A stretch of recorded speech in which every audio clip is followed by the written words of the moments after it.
कहानी की शुरुआत होती है एक सुनसान पहाड़ी रास्ते से, जहां एक फैमिली अपनी गाड़ी में सफर कर रही है। इस सफर में दो भाई हैं, सैम और निक, जिनके बीच की कशमकश साफ नजर आ रही है।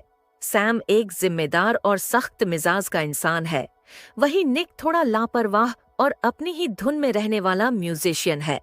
गाड़ी में उनके साथ सैम की पत्नी लिज और निक की गर्लफ्रेंड क्रिस्टीन भी हैं। माहौल तब गर्म हो जाता है जब सैम मंजिल पर जल्दी पहुंचने के लालच में मुख्य रास्ता छोड़कर एक अनजान शॉर्टकट लेने का फैसला करता है।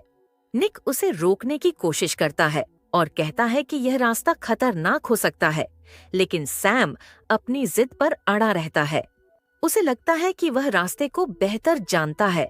उन्हें जरा भी अंदाजा नहीं है कि यह एक छोटी सी गलती उन्हें मौत के कितने करीब ले जाएगी। जैसे जैसे गाड़ी घने जंगल के अंदर जाती है, टेंशन बढ़ने लगती है और उन्हें एहसास होने लगता है कि वे लोग एक ऐसी जगह फंस चुके हैं जहां से वापसी का कोई रास्ता नहीं दिख रहा। जंगल का रास्ता उम्मीद से कहीं ज्यादा खराब निकलता है। सैम की ओवर कॉन्फिडेंस और खराब रास्ते की वजह से अचानक गाड़ी का टायर फट जाता है और वह रास्ते से नीचे उतर जाती है।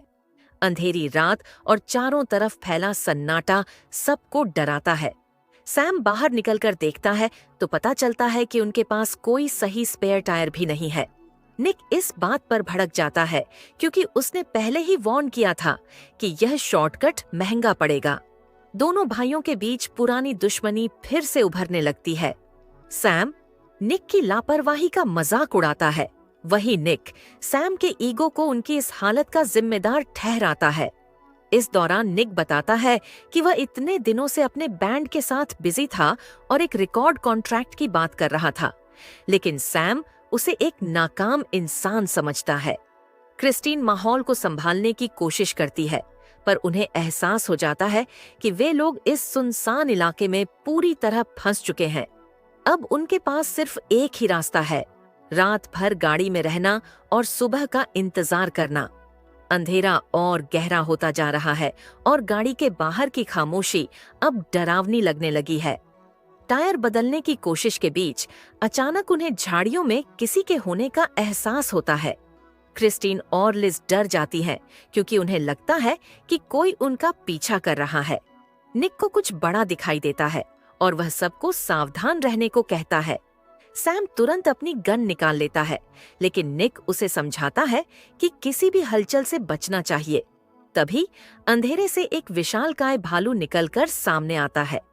निक सबको डेड होने का नाटक करने की सलाह देता है क्योंकि वह जानता है कि एक गुस्से वाले भालू से लड़ना मौत को दावत देने जैसा है। लेकिन सैम, जो हमेशा खुद को मर्द साबित करना चाहता है, घबराहट में एक गलत कदम उठा लेता है। वह भालू को डराने के लिए उस पर शॉट चला देता है। भालू वहां से भाग तो जाता है, लेकिन निक जानता है कि उन्होंने एक ऐसी आफत को छेड़ दिया है जो अब उन्हें आसानी से नहीं छोड़ेगी। यह सिर्फ शुरुआत थी उनकी जिंदगी की सबसे बड़ी गलती की।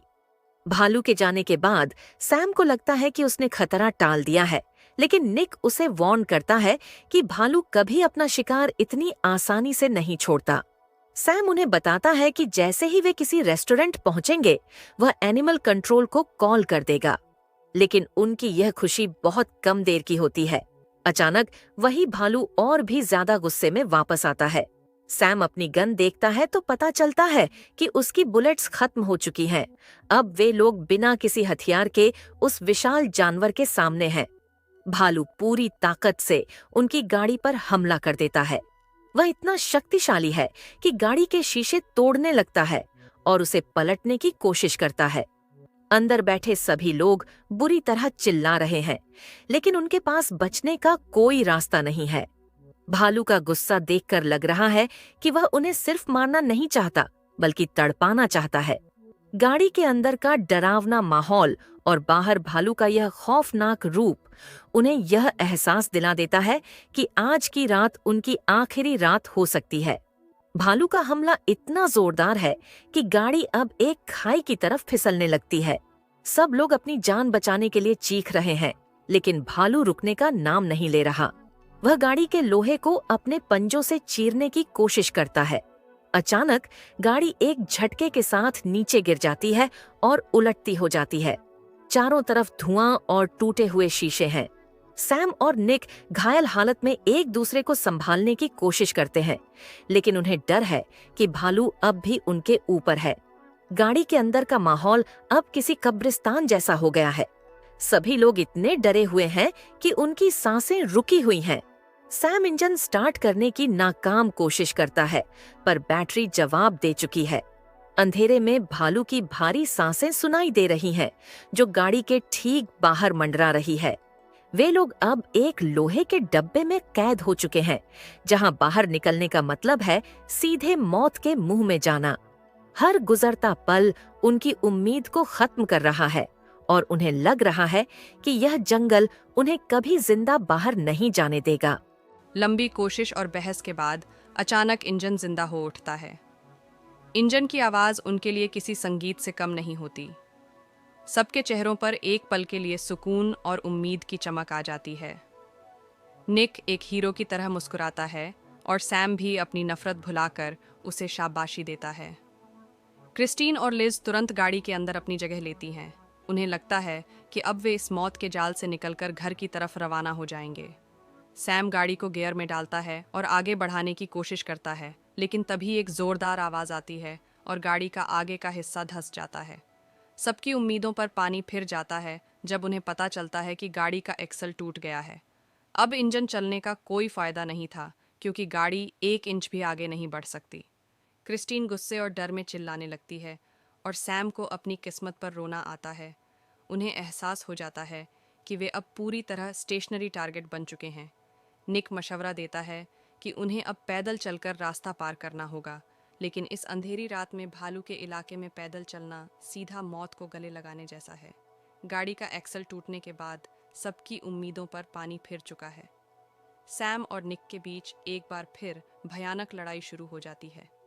निक इल्ज़ाम लगाता है कि सैम ने हमेशा दिखावा किया है, यहाँ तक कि उसने पापा को अपनी पोर्श भी सिर्फ इसीलिए दी ताकि वह दिखा सके कि वह कितना बड़ा आदमी बन गया है।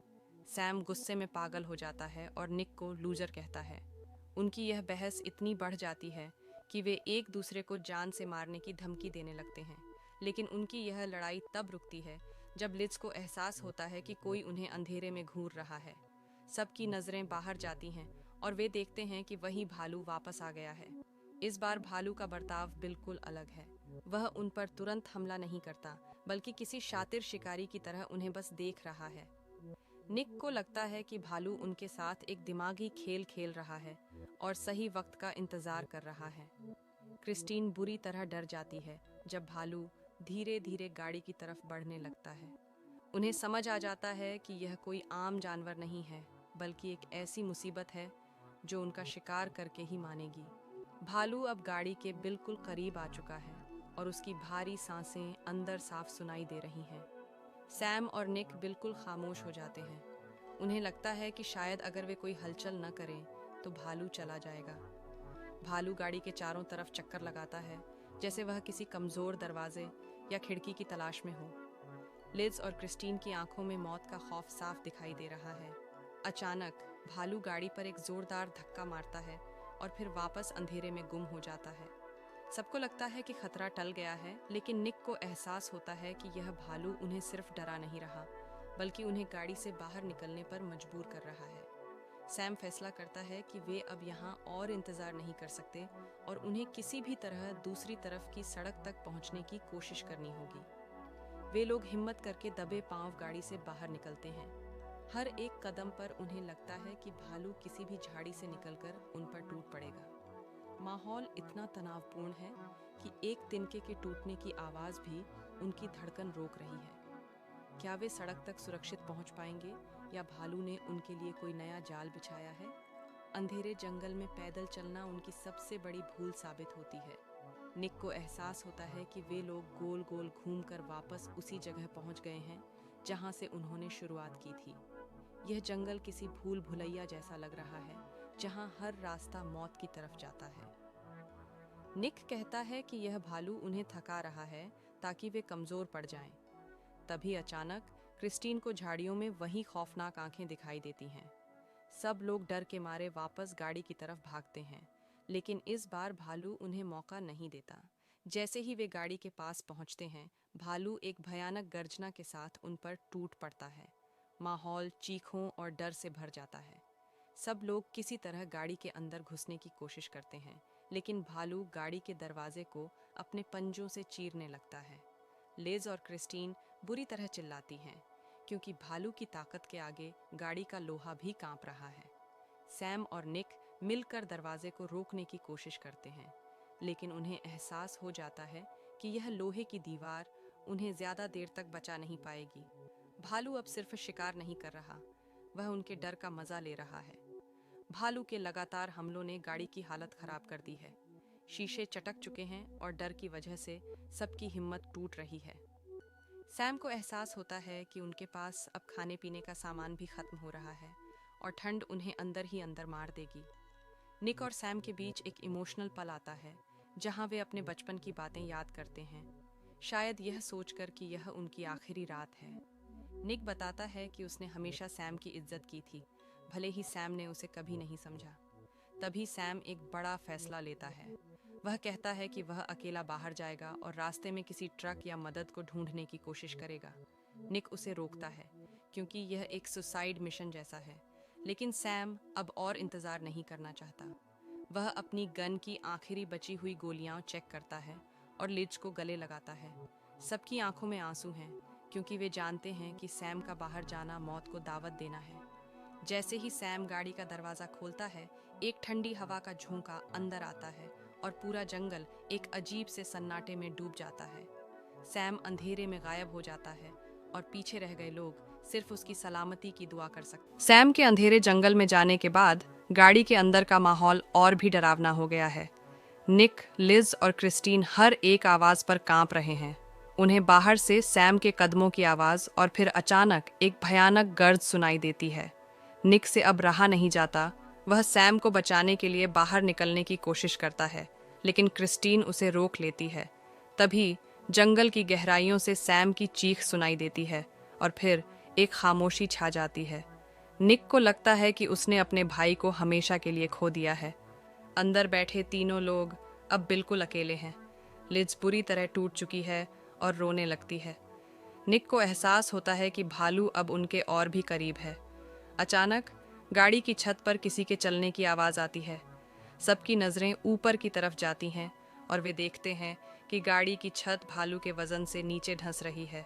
यह पल उनकी ज़िंदगी का सबसे खौफनाक पल है। निक एक चाकू निकालता है, यह जानते हुए भी कि यह भालू के सामने कुछ भी नहीं है। क्या सैम जिंदा है या भालू ने उसे ख़त्म करके अब बाकी लोगों का रुख किया है? हर पल अब एक नई दहशत लेकर आ रहा है। गाड़ी की छत पर भालू की हलचल ने सबका दम रोक दिया है। निक, लिज और क्रिस्टीन बिल्कुल स्थिर बैठे हैं, जैसे कि उनकी सांसें उन्हें धोखा दे रही हों। अचानक भालू गाड़ी की साइड विंडो पर एक भयानक हमला करता है और शीशा चूर चूर हो जाता है। भालू का विशालकाय पंजा अंदर घुस आता है और क्रिस्टीन के कपड़ों को चीर देता है। सब लोग दूसरी तरफ डुबक जाते हैं। निक अब समझ जाता है कि डिफेंसिव रहने का वक्त खत्म हो चुका है। अगर वह अब कुछ नहीं करेंगे तो भालू उन्हें कच्चा चबा जाएगा। वहीं बाहर सैम जख्मी हालत में दबे पांव वापस गाड़ी की तरफ बढ़ रहा है। उसने भालू को एक तरफ डिस्ट्रैक्ट कर दिया है, लेकिन वह बुरी तरह कराह रहा है। सैम देखता है कि भालू गाड़ी के ऊपर चढ़कर उसकी फैमिली को ख़त्म करने वाला है।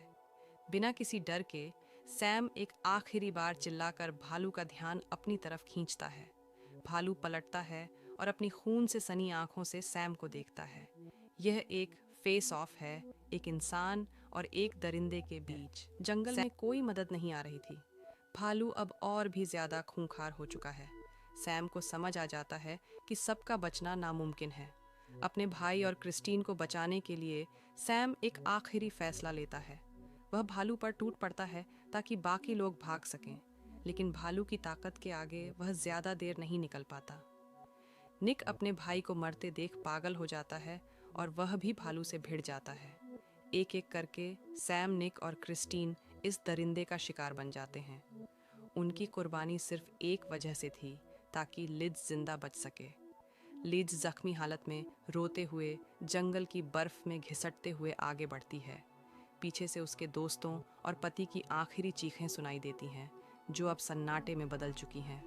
सुबह की पहली किरण जब बर्फ पर पड़ती है तो सिर्फ लिज ही होती है जो रोड तक पहुंच पाती है। वह जिंदा तो है, पर उसकी आंखों में अपने पूरे ग्रुप को खोने का दर्द हमेशा के लिए धंस गया है। टंड्रा का यह सफ़र ख़त्म हुआ, एक ऐसी कहानी जहां जंगल ने सब कुछ छीन लिया सिवाय एक गमजदा यादों के।